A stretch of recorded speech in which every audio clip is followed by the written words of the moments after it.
eight of them, and they are all armed at the time.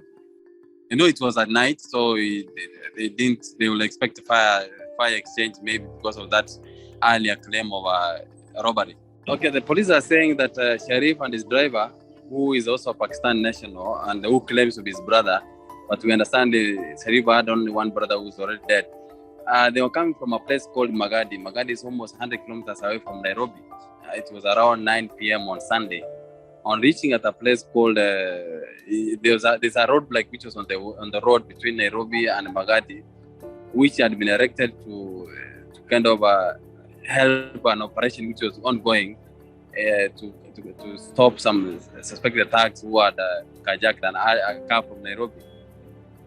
So according to police, on reaching at the place, Sharif's car failed to stop because there was that roadblock which had been erected on the road.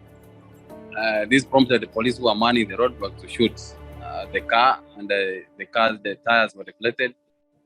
The police shot almost 10 times at the car, and one of the bullets hit Sharif's head, bursting it. The bullet came from behind, and it went through the front side of the head.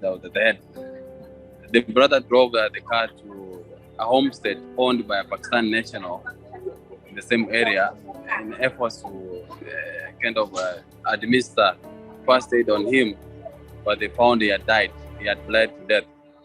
So the police arrived at the scene and interrogated the driver. He said they were coming from Magadi. So he explained that they feared stopping there because they didn't know it was a police roadblock. And the body was later moved to the mortuary. At the mortuary, we understand today the family wants the body to be flown to Pakistan for burial. We really don't know what the two were doing in Magadi or when they had come to Kenya.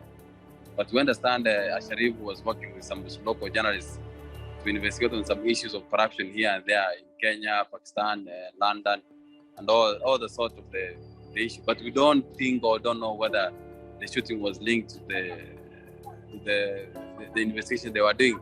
The police have handed the case to a body called Independent Policing Oversight Authority, which investigates police misconduct.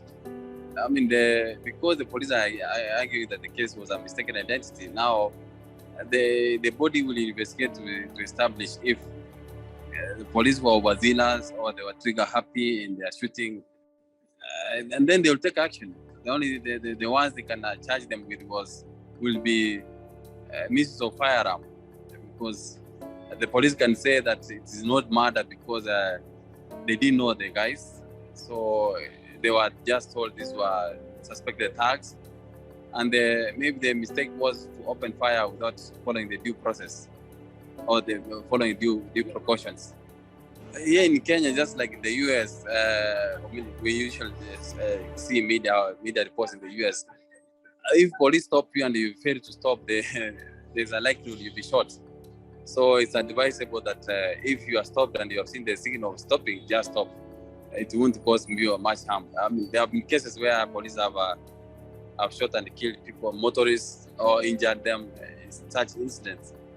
But the best thing they could have taken was to take the number plates or circulate and say there's somebody who has breached a roadblock here, so that they can alert the guys on the other side to stop them.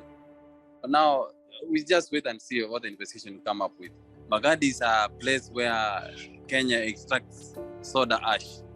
Soda ash is a chemical which you know, and the factory is run by a group of Indians, Tata Industries. So we assume they were coming from there. No, that's why it later emerged to be a case of mistaken identity. The guy was later found. He was a child. He was found to be safe, and it was a case of mistaken identity, I can tell you. For that, the robbery took place yesterday at around 7 p.m. here in the CBD, Central Business District of Nairobi. And the car which was involved in the robbery was later spotted near where the robbery, the shooting happened.